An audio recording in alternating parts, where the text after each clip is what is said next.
Hello friends, സഹകാരി raise പ്ലസിൻ്റെ മറ്റൊരു sociology ക്ലാസ്സിലേക്ക് സ്വാഗതം. അപ്പോൾ ഇന്ന് നമ്മൾ ഡിസ്കസ് ചെയ്യാൻ പോകുന്നത് കാൾ മാർക്സിനെ കുറിച്ചാണ്. കാൾ മാർക്സ് എന്ന് പറയുന്ന തിങ്കറിൻ്റെ കോൺസെപ്റ്റ്സ്, അദ്ദേഹം പറഞ്ഞിട്ടുള്ള ഐഡിയാസ്, അതിൻ്റെ മീനിങ് ഒക്കെ എന്താണെന്ന് നമുക്ക് നോക്കാം. നമുക്ക് സ്റ്റാർട്ട് ചെയ്യാം. Karl Marx 1818 to 1883 German philosopher ആണെന്ത് കാൾ മാർക്സ് എന്ന് പറയുന്നത്.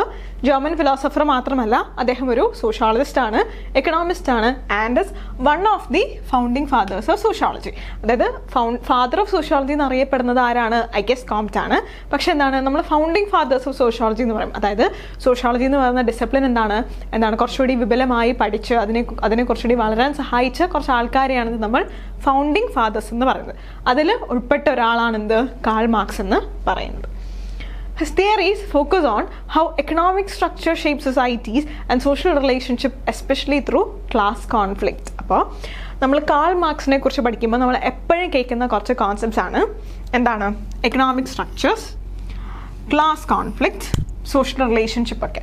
അപ്പോൾ കാൾ മാർക്സിൻ്റെ മെയിൻ ഐഡിയയിലോട്ട് പോകുന്നതിന് മുമ്പേ നമുക്ക് ഒരു കാര്യം ഡിസ്കസ് ചെയ്യാം. ഹെഗൽ എന്ന് പറയുന്നൊരു തിങ്കർ ഉണ്ട്.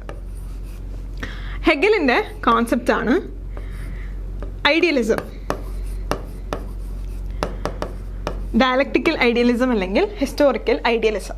അപ്പോൾ ഈ കോൺസെപ്റ്റിൽ ഹെഗൽ പറയുന്നതെന്ന് പറഞ്ഞാൽ നമ്മുടെ സൊസൈറ്റിയിൽ ബേസിക് ചേഞ്ചസ് ഉണ്ടാകുന്നത് ഐഡിയാസ് കാരണമാണെന്നാണ്. നമ്മുടെ ചിന്തകൾ കാരണമാണെന്ത് നമ്മുടെ സൊസൈറ്റിയിൽ മാറ്റങ്ങൾ സംഭവിക്കുന്നത്. ഐഡിയാസ് തന്നെയാണ് ഹെഗൽ എന്ന് പറയുന്ന തിങ്കർ ഇമ്പോർട്ടൻസ് കൊടുത്തിരുന്നത്. അതാണ് ഹെഗേലിനിസം അല്ലെങ്കിൽ ഡയലക്റ്റിക്കൽ ഐഡിയലിസം എന്നൊക്കെ നമ്മൾ പറയുന്നത്. അപ്പോൾ ഇത് നിങ്ങളൊന്ന് നോട്ട് ചെയ്ത് വെച്ചേക്കുക. അതിനെയാണ് നമ്മൾ ഡയലക്റ്റിക്കൽ ഐഡിയലിസം അല്ലെങ്കിൽ ഹെഗേലിനിസം എന്നൊക്കെ പറയുന്നത്. അപ്പോൾ ഐഡിയലിസം എന്ന് പറഞ്ഞ കോൺസെപ്റ്റ് ഉപയോഗിച്ച് സൊസൈറ്റിയിൽ ചേഞ്ച് വരുന്നത് ആരാണ് പഠിച്ചത് അല്ലെങ്കിൽ അങ്ങനെ ആരാണ് പറഞ്ഞത് എന്ന് ചോദിച്ചാൽ you have to write Hegel. അല്ലെങ്കിൽ ഹെഗലിൻ്റെ കോൺസെപ്റ്റ് ഇതിലേതാണ് എന്ന് ചോദിച്ചിട്ട് ഓപ്ഷണൽ ഡയലക്റ്റിക്കൽ ഐഡിയലിസം അല്ലെങ്കിൽ എന്താണ് ഹെഗലിനിസം എന്നൊക്കെ ഉണ്ടെങ്കിൽ ഐഡിയലിസം എന്ന് പറഞ്ഞ ഓപ്ഷൻ ഉണ്ടെങ്കിൽ അതാണെന്ത് നിങ്ങൾ ചൂസ് ചെയ്യാനുള്ളത്. അപ്പോൾ ഹെഗൽ പറഞ്ഞു എന്താണ്, ഐഡിയാസ് കാരണമാണ് നമ്മുടെ സമൂഹത്തിൽ അല്ലെങ്കിൽ നമ്മുടെ സൊസൈറ്റിയിൽ മാറ്റങ്ങൾ ഉണ്ടാവുന്നത്. മറിച്ച് ആ ഒരു പാത പിന്തുടർന്ന്, അതായത് ഹെഗൽ പറയുന്ന ഡയലക്റ്റിക്സ് എന്ന് പറഞ്ഞ കോൺസെപ്റ്റ് ഉണ്ട്. അതെന്താണെന്ന് നമ്മൾ ഡിസ്കസ് ചെയ്യാം. ആ ഡയലക്റ്റിക്സ് എന്ന് പറഞ്ഞ കോൺസെപ്റ്റ് എന്ത് ചെയ്തു? മാർക്സും കടമെടുത്തു.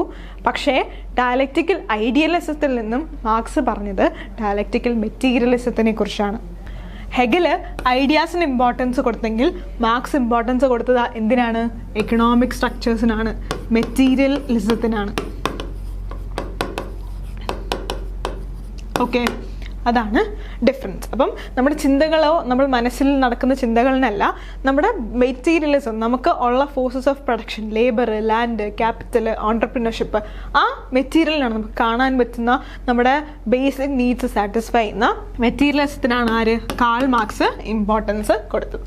ഓക്കെ, ഇപ്പോൾ പറഞ്ഞ ഇത്രയും നിങ്ങൾക്ക് മനസ്സിലായി എന്ന് ഞാൻ വിചാരിക്കുന്നു. ഭയങ്കര സിമ്പിളായിട്ടാണ് ഞാനിത് എക്സ്പ്ലെയിൻ ചെയ്ത് തന്നത്. എക്കണോമിക് സ്ട്രക്ചർ എന്ന് പറഞ്ഞാൽ എന്താണ്? നമ്മുടെ സൊസൈറ്റിയിൽ എന്താണ് ബേസിക് ആയിട്ടുള്ള സാമ്പത്തിക ഘടനകൾ, അതിനെയാണെന്ത് എക്കണോമിക് സ്ട്രക്ചർ എന്ന് പറയുന്നത്. ആ എക്കണോമിക് സ്ട്രക്ചറിനാണെന്ത് മാർക്സ് ഇമ്പോർട്ടൻസ് കൊടുത്തത്. അത് മാത്രമല്ല ക്ലാസ് കോൺഫ്ലിക്റ്റിൽ കൂടെയാണെന്ത് ഈ റിലേഷൻഷിപ്പൊക്കെ എസ്റ്റാബ്ലിഷ് ആവുന്നതെന്നും ആര് പറഞ്ഞു? കാൾ മാർക്സ് പറഞ്ഞു. Okay, his approach laid the foundation for the conflict perspective in sociology. അപ്പോൾ കാൾ മാർക്സിൻ്റെ ഒരു പെർസ്പെക്റ്റീവ് വഴിയാണ് സോഷ്യോളജിയിൽ കോൺഫ്ലിക്റ്റ് പെർസ്പെക്റ്റീവ് എന്ന് പറയുന്ന ഒരു സ്കൂൾ അല്ലെങ്കിൽ ഡിസ്കോഴ്സ് ഓഫ് സോഷ്യോളജി എമേർജ് ചെയ്ത് വന്നത്. ഇതാണ് കോൺഫ്ലിക്റ്റ്, അങ്ങോട്ടും ഇങ്ങോട്ടും പ്രശ്നങ്ങൾ കാരണം എന്ത് ചെയ്യുന്നു? സോഷ്യോളജിയിൽ അല്ലെങ്കിൽ സമൂഹത്തിൽ ചേഞ്ചസ് വരുന്നു. അതിനെയാണ് നമ്മൾ കോൺഫ്ലിക്റ്റ് പെർസ്പെക്റ്റീവ് ഇൻ സോഷ്യോളജി എന്ന് പറയുന്നത്. അപ്പോൾ കാൾ മാർക്സിൻ്റെ ഐഡിയാസ് അല്ലെങ്കിൽ തിയറീസ്, ഐഡിയാസ് എന്ന് പറയുമ്പോൾ നിങ്ങൾക്ക് നേരത്തെ പറഞ്ഞ ഹെഗലിനിസമായിട്ട് കൺഫ്യൂഷൻ ആവില്ല. കാൾ മാർക്സിൻ്റെ ചിന്തകൾ ഇത്ര ഞാൻ ഉദ്ദേശിച്ചുള്ളൂ. അപ്പോൾ കാൾ മാർക്സിൻ്റെ കോൺസെപ്റ്റ്സ് ഒക്കെ പറഞ്ഞപ്പോഴാണ് കോൺഫ്ലിക്റ്റ് പെർസ്പെക്റ്റീവ് എന്ന് പറയുന്നൊരു സോഷ്യോളജിയിൽ അങ്ങനെ ഒരു ഡിസ്കോഴ്സിനൊരു ഫൗണ്ടേഷൻ കിട്ടിയത്. അപ്പോൾ എന്താണ് ഡയലക്റ്റിക്കൽ മെറ്റീരിയലിസം? അപ്പോൾ അത് ഫുൾ ഡയലക്റ്റിക്കൽ മെറ്റീരിയലിസം എന്താണെന്ന് നോക്കുന്നതിന് മുമ്പേ ഡയലക്റ്റിക്സ് എന്താണെന്ന് നമുക്ക് അറിഞ്ഞിരിക്കണം. ഡയലക്റ്റിക്സ് എന്ന് പറഞ്ഞാൽ വൈരുദ്ധ്യാത്മകത എന്നാണ് അർത്ഥം. ഡയലക്റ്റിക്സ് എന്താണ്? It's A method of understanding change and development through contradictions. Contrary ആയിട്ടുള്ള കാര്യങ്ങളിൽ കൂടി നമ്മൾ എന്ത് ചെയ്യുന്നു? മാറ്റങ്ങൾ അല്ലെങ്കിൽ സൊസൈറ്റീനെ അണ്ടർസ്റ്റാൻഡ് ചെയ്യുന്നു. എന്തൊക്കെ അണ്ടർസ്റ്റാൻഡ് ചെയ്യുന്നു? ചേഞ്ചും അതുപോലെ ഡെവലപ്മെൻറ്റും ആൻഡ് ദെയർ റെസൊല്യൂഷൻ. പിന്നെന്താണ്? നമ്മളതെങ്ങനെ സോൾവ് ചെയ്യുന്നു. അതായത് ഫോർ എക്സാമ്പിൾ സൊസൈറ്റിയിൽ ഒരു പ്രശ്നമുണ്ടെന്ന് വിചാരിക്കുക. അതിനെ നമ്മൾ തീസിസ് എന്ന് വിളിക്കുന്നു. ഇതൊരു ഇഷ്യൂ ആണ്. For example unemployment. ഓക്കെ, അപ്പോൾ ഈ പ്രശ്നം പരിഹരിക്കാൻ വേണ്ടിയിട്ട്, അൺഎംപ്ലോയ്മെൻറ്റ് എന്ന് പറയുന്ന പ്രശ്നം പരിഹരിക്കാൻ വേണ്ടിയിട്ട് നമ്മളൊരു ആൻറ്റൈ തീസിസ് കൊണ്ടുവരുന്നു. എന്തായിരിക്കാം? നമ്മൾ എന്തെങ്കിലും ഒരു പോളിസി ഫോർമുലേറ്റ് ചെയ്തു എന്ന് വിചാരിക്കുക. ഓക്കെ, അപ്പോൾ ഒരു പ്രശ്നം ഉണ്ടാവുന്നു, അത് അൺഎംപ്ലോയ്മെൻറ്റ് നമ്മൾ എക്സാമ്പിളായിട്ട് എടുത്തു. അതിനെയാണ്, ആ ഒരു പ്രശ്നത്തിനെയാണ് നമ്മൾ തീസിസ് എന്ന് പറയുന്നത്. മറിച്ച് ആ തീസിസിനെ പരിഹാരം ആയി നമ്മൾ എന്ത് ചെയ്യുന്നു? ഒരു പോളിസി കൊണ്ടുവരുന്നു. അതിനെ നമ്മൾ ആൻറ്റി തീസിസ് എന്ന് പറയുന്നു. എന്നിട്ട് എന്ത് ചെയ്യുന്നു? ആ പ്രശ്നമൊക്കെ മാറി ഒരു എംപ്ലോയ്മെൻറ്റ് അല്ലെങ്കിൽ ജോബ് ഓപ്പർച്യൂണിറ്റി അവിടെ ക്രിയേറ്റ് ആവുന്നു. ആ ഒരു പുതിയ ക്രിയേഷനെയാണ് നമ്മൾ സിന്തസിസ് എന്ന് പറയുന്നത്. ഓക്കെ, നമ്മുടെ സൊസൈറ്റിയിൽ എപ്പോഴും ഈ ഒരു പ്രോസസ്സാണ് നടക്കുന്നത്. നമ്മുടെ സൊസൈറ്റി ഒരിക്കലും ഒരുപോലെയല്ല. എപ്പോഴും മാറ്റങ്ങൾ സംഭവിക്കും, ചേഞ്ചസ് സംഭവിക്കും. അവിടെ എന്ത് ചെയ്യുന്നു? കോൺട്രഡിക്ഷൻസ് ഉണ്ടാവുന്നു, വൈരുദ്ധ്യങ്ങൾ ഉണ്ടാവുന്നു. അതാണ് ഡയലക്റ്റിക്സ്. ആ വൈരുദ്ധ്യങ്ങളിൽ കൂടി എന്തൊക്കെ മാറ്റങ്ങൾ വന്നു, എന്തൊക്കെ ഡെവലപ്മെൻറ്റ് ഉണ്ടായി എന്ന് നമ്മൾ പഠിക്കുന്നതിനാണ് നമ്മൾ ഡയലക്റ്റിക്സ് എന്ന് പറയുന്നത്. അപ്പോൾ ഒരു സൊസൈറ്റിയിൽ എപ്പോഴും ഒരു പ്രശ്നം ഉണ്ടാവും. ആ പ്രശ്നത്തിന് ഒരു മറ്റൊരു അഭിപ്രായം ഉണ്ടാവും. ഒരു പ്രശ്നമുണ്ടാവും, അതിന് മറ്റൊരു അഭിപ്രായം ഉണ്ടാവും. ഈ അഭിപ്രായങ്ങളെല്ലാം കൂടി ചേർന്ന് അതിനൊരു സൊല്യൂഷനായിട്ടൊരു സിന്തസിസും ഉണ്ടാവും. ഈ പുതിയ സിന്തസിസ് ആണ് നമ്മൾ ന്യൂ സൊസൈറ്റി ആയിട്ട് കണക്കാക്കുന്നത്. ഈ പുതിയ സിന്തസിസിനെയാണ് നമ്മൾ ന്യൂ സൊസൈറ്റി ആയിട്ട് അല്ലെങ്കിൽ ന്യൂ ചേഞ്ച് ആയിട്ട് കണക്കാക്കുന്നത്. അപ്പോൾ മാറ്റം വന്ന് പുതിയൊരു സൊസൈറ്റി എമർജ് ചെയ്തു. ഈ സൊസൈറ്റി എന്ത് ചെയ്യുന്നു? കുറച്ച് കഴിയുമ്പോൾ ഈ സൊസൈറ്റിയും ഒരു പ്രശ്നമുള്ള സൊസൈറ്റി ആയിട്ട് മാറും. ആ സിന്തസിൽ നിന്നും പുതിയൊരു തീസിസ് വരുന്നു, അതായത് പുതിയൊരു പ്രശ്നം വരുന്നു. അതിനൊരു ആൻറ്റൈ തീസിസ് ഉണ്ടാവുന്നു, പിന്നെയും അവിടെ ഒരു സിന്തസിസ് ഉണ്ടാവുന്നു. അങ്ങനെ ഈ പ്രോസസ്സ് കണ്ടിന്യൂ ചെയ്തുകൊണ്ടേയിരിക്കും. അങ്ങനെ ഒരു സൊസൈറ്റിയിൽ മാറ്റങ്ങൾ വന്നുകൊണ്ടേയിരിക്കും. ആ ഒരു ആസ്പെക്റ്റിനെ ഡിഫൈൻ ചെയ്യുന്നതാണ് ഡയലക്റ്റിക്സ് എന്ന് പറയുന്ന കോൺസെപ്റ്റ്. അപ്പോൾ ഡയലക്റ്റിക്സ് എന്ന് പറയുന്ന കോൺസെപ്റ്റ് ഒറിജിനലി കൊണ്ടുവന്നത് മാർക്സോ നമ്മൾ നേരത്തെ പറഞ്ഞ ഹെഗലോ അല്ല. ഇത് പണ്ട് മുതലേ മറ്റ് തിങ്കേഴ്സ് പറഞ്ഞു വെച്ചിട്ടുണ്ട്. അവരിൽ നിന്നും കടമെടുത്തിട്ടാണ് ഡയലക്റ്റിക്സ് എന്ന് പറഞ്ഞ കോൺസെപ്റ്റ് ഇവരുടെ തിയറീസിൽ യൂസ് ചെയ്യുന്നത്. അപ്പോൾ എന്താണ് ഡയലക്റ്റിക്സ്, അതിൽ വരുന്ന വൈരുദ്ധ്യാത്മകതയുടെ മീനിങ് എന്താണെന്ന് നിങ്ങൾക്ക് മനസ്സിലായി എന്ന് ഞാൻ വിശ്വസിക്കുന്നു. ഓക്കെ, ഒറിജിനേറ്റഡ് ഫ്രം ഹെഗൽ എന്ന് പറഞ്ഞാൽ മാർക്സ് ഹെഗലിൽ നിന്നും എടുത്തു എന്നാണ് പറഞ്ഞിരിക്കുന്നത്. അതായത് ഹെഗൽ അല്ല ഡയലക്റ്റിക്സ് കണ്ടുപിടിച്ചത്, അല്ലെങ്കിൽ ഫൗണ്ടർ ഓഫ് ഡയലക്റ്റിക്സ് എന്ന് പറഞ്ഞ ഹെഗൽ അല്ല. Who used in it Hegel അത് എവിടെ യൂസ് ചെയ്തു? Used in it idealist philosophy, development of ideas. നേരത്തെ പറഞ്ഞ പോലെ ഐഡിയാസ് കാരണമാണ് സൊസൈറ്റിയിൽ മാറ്റങ്ങൾ സംഭവിക്കുന്നത് ഹെഗൽ പറഞ്ഞു. പക്ഷേ മാർക്സ് പറഞ്ഞത്? എക്കണോമിക് ചേഞ്ചസ് കാരണമാണ്, എക്കണോമിക് സ്ട്രക്ചർ കാരണമാണ് സൊസൈറ്റിയിൽ മാറ്റങ്ങൾ സംഭവിക്കുന്നതെന്ന് ആര് പറഞ്ഞു? കാൾ മാർക്സ് പറഞ്ഞു. അപ്പോൾ ഡയലക്റ്റിക്കൽ മെറ്റീരിയലിസം ആരുടെ കോൺസെപ്റ്റ് ആണ് എന്നൊരു ക്വസ്റ്റ്യൻ ചോദിച്ചാൽ കാൾ മാർക്സ്. ഡയലക്റ്റിക്കൽ ഐഡിയലിസം ആരുടെ കോൺസെപ്റ്റ് ആണെന്നൊരു ക്വസ്റ്റ്യൻ ചോദിച്ചാൽ Hegel. Okay. Historical idealism is a philosophical view developed by George Wilhelm Friedrich Hegel, which argues that ideas, not material conditions, drive historical development. നമ്മുടെ historical development അല്ലെങ്കിൽ നമ്മൾ society change ചെയ്ത് വന്ന പാത, അതിനാണ് നമ്മൾ ഹിസ്റ്റോറിക്കൽ ഡെവലപ്മെൻറ്റ് എന്ന് പറയുന്നത്. അപ്പോൾ കാൾ മാർക്സ് എന്താണ് പറഞ്ഞിട്ടുള്ളത്? കാൾ മാർക്സ് ആയാലും ഹെഗലായാലും നമ്മുടെ സൊസൈറ്റിയിൽ എന്തൊക്കെ ചെയ്യും, നമുക്ക് കണ്ടംപററി സൊസൈറ്റി പഠിക്കണമെങ്കിൽ അവിടെ എന്ത് ചെയ്യണം? ആ ഒരു കണ്ടംപററി സൊസൈറ്റിയിൽ വന്ന് എങ്ങനെ വന്നു എന്നൊരു ഹിസ്റ്റോറിക് ഡെവലപ്മെൻറ്റ് ഉണ്ടാവും, ഒരു ചരിത്രം ഉണ്ടാവും. ആ ചരിത്രത്തെയും നമ്മൾ പഠിക്കണം. ആ ഒരു ഹിസ്റ്റോറിക്കൽ ഡെവലപ്മെൻറ്റ് കാൾ മാർക്സ് പഠിച്ചത് മെറ്റീരിയൽ കണ്ടീഷൻസ് വെച്ചിട്ടാണ് ആണെങ്കിൽ ഹെഗൽ പഠിച്ചത് എന്താണ്? ഐഡിയാസ് വെച്ചിട്ടായിരുന്നു. ഐഡിയാസ് കൊണ്ടുവന്ന എന്തൊക്കെയാണ് ഐഡിയാസ് കൊണ്ടുവന്ന ഹിസ്റ്റോറിക്കൽ ചേഞ്ചസ് എന്ന് നോക്കിയിട്ടാണ് ആ ഒരു ഡെവലപ്മെന്റിനെ ഹെഗൽ അനലൈസ് ചെയ്ത് പഠിച്ചത്.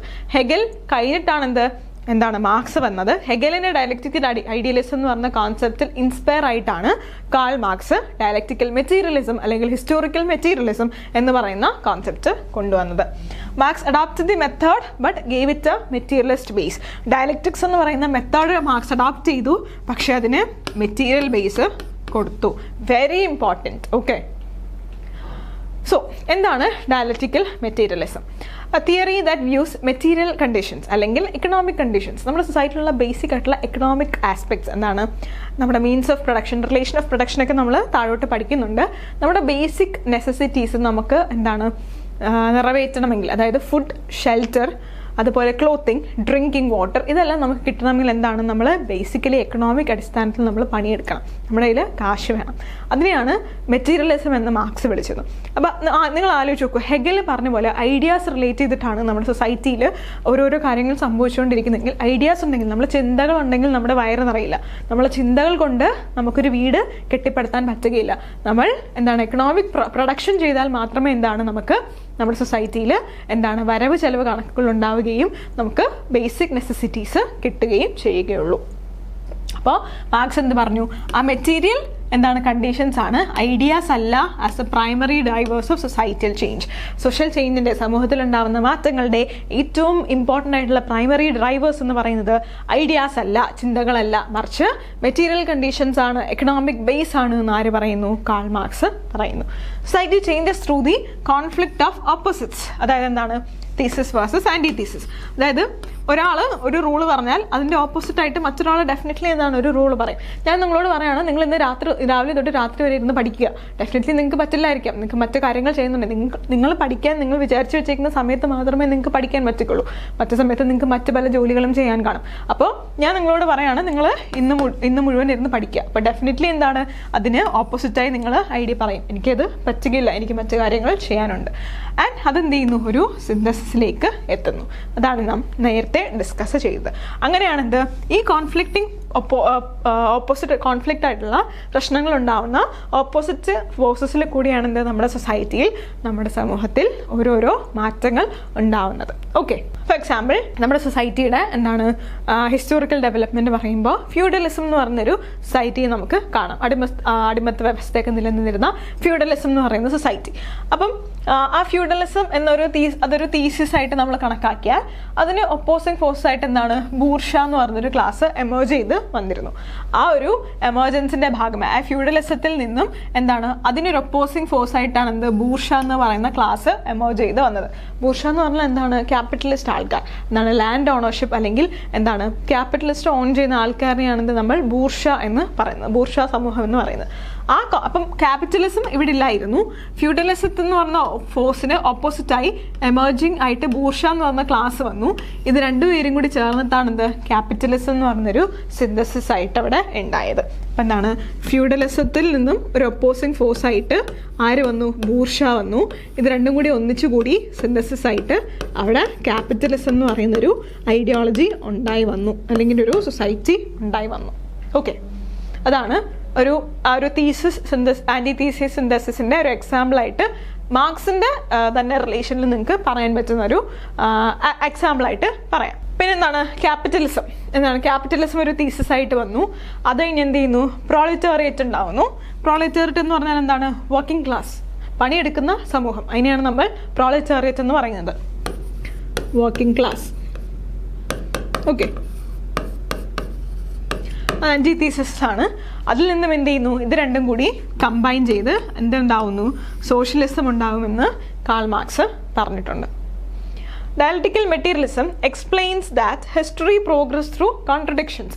ഇങ്ങനെ ഓരോ വൈരുദ്ധ്യങ്ങൾ ഉണ്ടാകുമ്പോഴാണ് എന്ത് നമ്മുടെ സൊസൈറ്റിയിൽ മാറുന്നത്. ആ ഒരു ഹിസ്റ്റോറിക്കൽ ഡെവലപ്മെൻറ്റ് പരിശോധിച്ചാൽ നമുക്കറിയാം ഓരോരോ വൈരുദ്ധ്യം ഉണ്ടാകുമ്പോഴാണ് എന്തൊരു ചരിത്രപരമായ മാറ്റം അവിടെ സംഭവിക്കുന്നത്.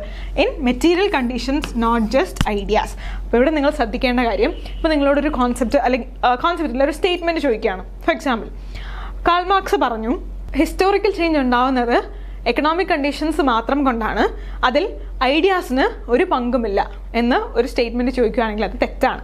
കാരണം കാൾ മാർക്സ് ഒരിക്കലും ഐഡിയാസ് സൊസൈറ്റിയിൽ ഒരു കോൺട്രിബ്യൂഷൻസും ഇല്ല എന്ന് പറഞ്ഞിട്ടില്ല. ഹെഗൽ പറഞ്ഞ കോൺസെപ്റ്റിന് എതിരായിട്ട് ഐഡിയാസ് അല്ല ഏറ്റവും കൂടുതൽ സൊസൈറ്റിയിൽ മാറ്റങ്ങൾ സംഭവിക്കുന്നത് മെറ്റീരിയൽ ചേഞ്ച് ഉണ്ടാവുന്നത് കൊണ്ടാണെന്ന് മാത്രമേ കാൾ മാർക്സ് പറഞ്ഞിട്ടുള്ളൂ. ഐഡിയാസിന് അവിടെ ഒരു പങ്കുമില്ല എന്ന് കാൾ മാർക്സ് പറഞ്ഞിട്ടില്ല. അത് നിങ്ങൾ ശ്രദ്ധിക്കുക. അതുകൊണ്ടാണ് ഈ സ്റ്റേറ്റ്മെൻറ്റ് ഇവിടെ ഇട്ടിരിക്കുന്നത്. Very important. കാരണം ഇങ്ങനെയുള്ള ചില കൺഫ്യൂഷനിങ് ആയിട്ടുള്ള ആസ്പെക്റ്റ് ആയിരിക്കും നിങ്ങൾക്ക് സ്റ്റേറ്റ്മെൻ്റ് ആയിട്ട് ചോദിക്കുക. അപ്പം നിങ്ങൾ അതവിടെ തെറ്റിക്കും. ഇവിടെ നോക്കുക, in material conditions not just ideas എന്ന് മാത്രമേ പറഞ്ഞിട്ടുള്ളൂ. ഹെഗൽ പറഞ്ഞ എന്താണ്, ഐഡിയാസ് കാരണം മാത്രമാണ് സമൂഹത്തിൽ ചേഞ്ച് വരുന്നതെന്ന്. മാർക്സ് പറഞ്ഞു ഐഡിയാസ് കാരണം കൊണ്ട് മാത്രമല്ല, ഏറ്റവും കൂടുതൽ ചേഞ്ച് വരുന്നത് മെറ്റീരിയൽ കണ്ടീഷൻസ് കൊണ്ട് ആണ് മാർക്സ് പറഞ്ഞത്. അത് മനസ്സിലാക്കി വെക്കുക. അപ്പോൾ എന്താണ് historical materialism? So Marx developed historical materialism as a response to historical idealism which claimed ideas shape history. അപ്പോൾ എന്താണ് ഹിസ്റ്റോറിക്കൽ ഐഡിയലിസം പറഞ്ഞ എന്താണ്? ഹിസ്റ്ററീനെ ഷേപ്പ് ചെയ്യുന്നത് ഐഡിയാസ് ആണെന്നാണ് മാർക്സ് പറഞ്ഞു. ഹിസ്റ്ററീനെ ഷേപ്പ് ചെയ്ത് കൊണ്ടുവന്നത് ഐഡിയാസ് അല്ല, മെറ്റീരിയലിസം ആണ്. Instead Marx argued that material conditions especially നമ്മുടെ എക്കണോമിക് ഫാക്ടേഴ്സ് ആണ് എന്തിനെ, നമ്മുടെ ഹിസ്റ്ററിനെയും നമ്മുടെ സൊസൈറ്റീനെയും ഷേപ്പ് ചെയ്തത്. Theory that the economic base of society determines it's super structure. പിന്നെ മാർക്സിൻ്റെ ആസ്പെക്റ്റിൽ 2 സാധനങ്ങളുണ്ട്. ഒന്ന് സൂപ്പർ സ്ട്രക്ചർ, ഓക്കെ, പിന്നെ ബേസ് സ്ട്രക്ചർ. അപ്പോൾ ഇത് നിങ്ങൾ നോട്ട് ഡൗൺ ചെയ്യണേ, മറക്കരുത്, നോട്ട് ഡൗൺ ചെയ്യണം. സൂപ്പർ സ്ട്രക്ചറും ബേസ് സ്ട്രക്ചറും. അപ്പം ബേസ് സ്ട്രക്ചർ എന്ന് പറഞ്ഞാൽ എന്താണ്? അടിസ്ഥാനം. നമ്മളൊരു വീട് കെട്ടാണ്, അപ്പം നമ്മൾ എന്താണ് ബേസ്മെൻറ്റ് കിട്ടും. അതാണെന്ത് അതിൻ്റെ അടിസ്ഥാനപരമായ എന്താണ് കാര്യം എന്ന് പറയുന്നത്. ആ ബേസ്മെൻറ്റ് സ്ട്രോങ് ആയാലേ പിന്നെ നമ്മൾ പിന്നെ കെട്ടിപ്പടുക്കുന്ന ആ വീടെന്ന് പറയുന്ന സംഭവം അവിടെ ഉള്ള കാലം നിലനിൽക്കുകയുള്ളൂ. അപ്പം നമ്മുടെ സൊസൈറ്റിയിൽ ബേസ് സ്ട്രക്ചർ, അതുപോലെ ആ ബേസ്മെൻറ്റ് പോലെ നമ്മുടെ സൊസൈറ്റിയിലും എന്താണ് ഒരു ബേസ് സ്ട്രക്ചർ ഉണ്ട്. ആ ബേസ് സ്ട്രക്ചർ എന്താണെന്ന് മാർക്സ് പറഞ്ഞു? എക്കണോമിക്കൽ ആസ്പെക്റ്റ് ആണെന്ന് കാൾ മാർക്സ് പറഞ്ഞിട്ടുണ്ട്. അപ്പം നമ്മുടെ സൊസൈറ്റിയിലെ ബേസ് സ്ട്രക്ചർ എന്താണ് എന്ന് മാർക്സ് പറഞ്ഞു. അതെന്താണെന്ന് ചോദിച്ചാൽ it is the economic aspect. ഇനി ബാക്കി വരുന്ന ഐഡിയാസ്, അതുപോലെ റിലീജിയൻ, നമ്മുടെ ഗവൺമെൻറ്, റൂൾസ്, ലോസ്, ഇതെല്ലാം അത് കഴിഞ്ഞിട്ടുള്ള സൂപ്പർ സ്ട്രക്ചർ, അതിൻ്റെ മുകളിലുള്ള സൂപ്പർ സ്ട്രക്ചറിലാണ് വരുന്നതെന്ന് പറഞ്ഞു. നമ്മുടെ ഏറ്റവും അടിസ്ഥാനപരമായ കാര്യം ഇസ് എക്കണോമിക്കൽ ആസ്പെക്ട്. അത് കഴിഞ്ഞാണ് എന്ത് ബാക്കി ഐഡിയാസും റിലീജിയനും ഗവൺമെൻറ്റും ഒക്കെ വരുന്നത്, ഫാമിലിയൊക്കെ വരുന്നത്. അപ്പോൾ economic base of society determining super structure. ഈ എക്കണോമിക് ബേസ് ആണ് എന്ത് ഈ സൂപ്പർ സ്ട്രക്ചറിനെ ഡിറ്റർമൈൻ ചെയ്യുന്നത്. അതായത് എക്കണോമിക് ബേസ് റിലേറ്റ് ചെയ്തിട്ടാണ് പിന്നെ ഈ സൂപ്പർ സ്ട്രക്ചർ ഡെവലപ്പ് ചെയ്ത് വരുന്നത് എന്നാണ് മാർക്സ് പറയുന്നത്. Determine the superstructure and that social change occurs due to material conditions. അത് നമ്മൾ ഇത്രയും നേരം പറഞ്ഞ ആസ്പെക്റ്റ് ആണ്. സോഷ്യൽ ചേഞ്ച് മെറ്റീരിയൽ കണ്ടീഷൻ വഴിയാണ് ഒക്കോർ ചെയ്യുന്നത്. അപ്പോൾ എക്കണോമിക് സൂപ്പർ സ്ട്രക്ചറിനെ ഡിറ്റർമൈൻ ചെയ്യുന്ന ആരാണ്? ഏതിൻ്റെ ഇൻഫ്ലുവൻസിലാണ് സൂപ്പർ സ്ട്രക്ചർ വരുന്നത്? എക്കണോമിക് സ്ട്രക്ചറിൻ്റെ, അതായത് നമ്മുടെ ബേസ് സ്ട്രക്ചറിൻ്റെ ഇൻഫ്ലുവൻസിലാണ് സൂപ്പർ സ്ട്രക്ചർ ഡെവലപ്പ് ചെയ്ത് വരുന്നത്. The history of all hitherto existing societies history of class struggle. അപ്പോൾ ഇത് മാർക്സിൻ്റെ ഫേമസ് ആയിട്ടുള്ള കോട്ടാണ്. കോട്ട് തന്നിട്ട് ആര് പറഞ്ഞു എന്ന് ചോദിച്ചാൽ കാൾ മാർക്സ് ആണ്. History of all hitherto existing societies, അതായത് ഇപ്പോൾ എക്സിസ്റ്റ് ചെയ്യുന്ന ഏത് സൊസൈറ്റി എടുത്താലും, എവിടെയുള്ള ഏത് രാജ്യത്തുള്ള ഏത് കൺട്രിയിലുള്ള ഏത് സൊസൈറ്റി എടുത്താലും അതിൻ്റെ ഹിസ്റ്ററി എന്ന് പറയുന്നത് ഒരു ക്ലാസ് സ്ട്രഗിളിൻ്റെ ഹിസ്റ്ററി ആയിരിക്കും എന്ന് ആര് പറയുന്നു? മാർക്സ് പറയുന്നു. ഡെഫിനറ്റ്ലി എന്താണ് അവിടെ ഒരു ക്ലാസ് സ്ട്രഗിൾ ഉണ്ടായിരിക്കും. അപ്പോൾ മാർക്സ് ഒരിക്കലും കാസ്റ്റ് സ്ട്രഗിൾ എന്ന് പറയുന്നില്ല, ക്ലാസ് സ്ട്രഗിൾ എന്നേ പറയുന്നുള്ളൂ. കാരണം എന്താണ്? Classes based on what? Income. നമ്മൾ ക്ലാസ് ആയിട്ട് ഡിവൈഡ് ചെയ്യുന്നത് ഇൻകം ബേസിസിലാണ്. ഇൻകം എന്താണ്? എക്കണോമിക് ആസ്പെക്റ്റ് അല്ലേ? അതുകൊണ്ടാണ് മാർക്സ് എപ്പോഴും ക്ലാസ് സ്ട്രഗിൾ എന്ന് പറയുന്നത്. അപ്പോൾ ഇപ്പം നിലനിൽക്കുന്ന ഏത് സൊസൈറ്റിയുടെ ചരിത്രം എടുത്ത് പരിശോധിച്ചാലും അവിടെ ഒരു ക്ലാസ് സ്ട്രഗിളിൻ്റെ ഹിസ്റ്ററി കാണുമെന്നാണ് കാൾ മാർക്സ് പറയുന്നത്. Stages of societal development. അപ്പോൾ മാർക്സ് കുറച്ച് നമ്മുടെ സൊസൈറ്റി ഡെവലപ്പ് ചെയ്ത് വന്ന് കുറച്ച് സ്റ്റേജസ് പഠിച്ചിട്ടുണ്ട്. അപ്പോൾ അത് നിങ്ങൾ ഓർഡറിൽ പഠിച്ചു വെച്ചേ മതിയാകൂ. കാരണം എന്താണ്, കുറച്ച് സ്റ്റേറ്റ്മെൻറ്റ് എന്നിട്ട് അവർ മിക്സ് ആയിട്ട് കൊടുത്തേക്കും. അപ്പോൾ ഇതിലേതിലാണ് correct order of societal development of Marx അല്ലെങ്കിൽ stages of society of Marx എന്ന ക്വസ്റ്റ്യൻ ചോദിച്ചാൽ you have to get that right. So first എന്ന് പറയുന്നത് പ്രിമിറ്റീവ് കമ്മ്യൂണിസമാണ്. അതായത് ഏറ്റവും ആദ്യകാല, ഏറ്റവും പഴമയുള്ള സമൂഹം, അതിനെയാണ് മാർക്സ് എന്താണ് പ്രിമിറ്റീവ് കമ്മ്യൂണിസം എന്ന് വിളിച്ചത്. അപ്പോൾ ഈ പ്രിമിറ്റീവ് കമ്മ്യൂണിസം എന്ന് പറഞ്ഞ സമൂഹത്തിൻ്റെ ഏറ്റവും വലിയ പ്രത്യേകത, ആ കമ്മ്യൂണിറ്റിയിലുള്ള ഏറ്റവും വലിയൊരു എന്താണ് ഫീച്ചർ എന്ന് പറയുന്നത് അവിടെ പ്രൈവറ്റ് പ്രോപ്പർട്ടി ഇല്ലായിരുന്നു. ആണ് ഒരാൾക്ക് സ്വന്തമായിട്ട് ഒരു ഇഞ്ച് ഭൂമി പോലും ഇല്ലായിരുന്നു. Absence of private property, no private property. അതാണ് പ്രിമിറ്റീവ് കമ്മ്യൂണിസം എന്ന് പറയുന്ന സ്റ്റേജിൻ്റെ ഏറ്റവും ഇമ്പോർട്ടൻ്റ് ആയിട്ടുള്ള ഫീച്ചർ. Second is slavery. പിന്നെ പ്രിമിറ്റീവ് കമ്മ്യൂണിസത്തിൽ നിന്നും ഒരു സ്ലേവ് സൊസൈറ്റി ഉടലെടുക്കാൻ തുടങ്ങി. അവിടെ എന്ത് ചെയ്തു? മാസ്റ്റേഴ്സും എന്താണ് സ്ലേവ്സും അടിമകൾ ഉണ്ടായി തുടങ്ങി. മൂന്നാമത് എന്താണ്? ഫ്യൂഡലിസം. അവിടെ എന്താണ്? ലോർഡ്സും സെർവ്സും. എന്താണ് ലോർഡ്സ് എന്ന് പറയുമ്പോൾ എന്താണ്? ലാൻഡ് ഹോൾഡേഴ്സും അവിടെ പണിയെടുക്കുന്ന ആൾക്കാരെ സെർവ്സ്, അല്ലെങ്കിൽ സെർവ്സിൻ്റെ മറ്റൊരു പേരെന്താണ്? സെർവൻസ് എന്ന് വിളിക്കാം. അപ്പോൾ ഇവിടെ ഇന്ന് എന്താണ്? ഇവിടെയൊക്കെ ഇവർക്ക് എന്താണ് ലാഭം കിട്ടിയിരുന്നു, പ്രോഫിറ്റ് കിട്ടിയിരുന്നു. പക്ഷേ ഈ സ്ലേവ്സിനോ ഇവിടെയുള്ള സെർഫ്സിനെ എന്ത് ചെയ്തു? ആരും വേജ് കൊടുത്തിരുന്നില്ല. അവർ എന്താണ് ഫ്രീ ആയിട്ടാണ് അവിടെ പണിയെടുത്തുകൊണ്ടിരുന്നത്. അവർ ചെയ്യുന്ന തൊഴിലിന് അവർക്ക് എന്താണ് തിരിച്ച് ശമ്പളം കിട്ടിയിരുന്നില്ല. പിന്നെ അത് കഴിഞ്ഞ് ക്യാപിറ്റലിസം വന്നു. ബൂർഷ ആൻഡ് പ്രോളിറ്റേറിയറ്റ് എന്ന് പറഞ്ഞ 2 ക്ലാസ് ആയിട്ട് മാറി. അത് എന്താണ്? ഓണേഴ്സ് ഓഫ് ക്യാപിറ്റലിസം ആണെന്ത്? ബൂർഷ എന്ന് പറയുന്നത്. ഓണേഴ്സ് ഓഫ് ക്യാപിറ്റലിസം അല്ലെങ്കിൽ ക്യാപിറ്റൽ. പ്രോളിറ്റേറിയറ്റ് എന്ന് പറയുന്നത് എന്താണ്? Working class. അല്ലെങ്കിൽ മറ്റൊരു ഡിവിഷൻ എന്താണ് മാർക്സിന്റെ ഭാഷയിൽ പറഞ്ഞാൽ? Haves and have nots. ഉള്ളവനും ഇല്ലാത്തവനും. Haves and have nots. ഉള്ളവനും ഇല്ലാത്തവനും. ഓക്കെ. പിന്നെന്താണ്? ലാസ്റ്റ് ക്യാപിറ്റലിസത്തിൽ നിന്നും സോഷ്യലിസം എന്ന് പറയുന്ന ഒരു എന്താണ് സമൂഹത്തിലേക്ക് നമ്മൾ എത്തിച്ചേരുമെന്ന് മാർക്സ് പറഞ്ഞു. അവിടെ എന്ത് ചെയ്യുന്നു? ബൂർഷാസിന്റെ കൺട്രോൾ മാറ്റി വർക്കിംഗ് ക്ലാസ്, നമ്മൾ ഈ പറഞ്ഞ പ്രോളിറ്റേറിയറ്റിന് എന്താണ് കൂടുതൽ അധികാരം ലഭിക്കുകയും പിന്നെ സോഷ്യലിസം എന്ന് പറഞ്ഞ സ്റ്റേജിൽ നിന്ന് നമ്മൾ കമ്മ്യൂണിസം എന്ന് പറഞ്ഞ സ്റ്റേജിലോട്ട് പോവുകയും അവിടെ ക്ലാസ്ലെസ് ആയിട്ടുള്ള സ്റ്റേറ്റ്ലെസ് ആയിട്ടുള്ള ഒരു സൊസൈറ്റി ഉണ്ടാകുമെന്നും ആര് പറഞ്ഞു? മാർക്സ് പറഞ്ഞു. അപ്പോൾ മാർക്സിന്റെ തിയറി പ്രകാരം നമ്മൾ ക്യാപിറ്റലിസം വരെ എത്തിയിട്ടുള്ളൂ. ക്യാപിറ്റലിസ്റ്റ് സൊസൈറ്റിയിലാണ് നമ്മളിപ്പോൾ ജീവിക്കുന്നത്. ഒരു സോഷ്യലിസ്റ്റ് സൊസൈറ്റിയിലോട്ടോ അത് കഴിഞ്ഞൊരു കമ്മ്യൂണിസ്റ്റ് സൊസൈറ്റിയിലോട്ടോ നമ്മൾ പോയിട്ടില്ല. അതുകൊണ്ടാണ് ഒരു ഉട്ടോപ്യൻ ഐഡിയ ആണ് മാർക്സിൻ്റെ എന്ന് നമ്മൾ ക്രിട്ടിസൈസ് ചെയ്ത് പറയുന്നത്.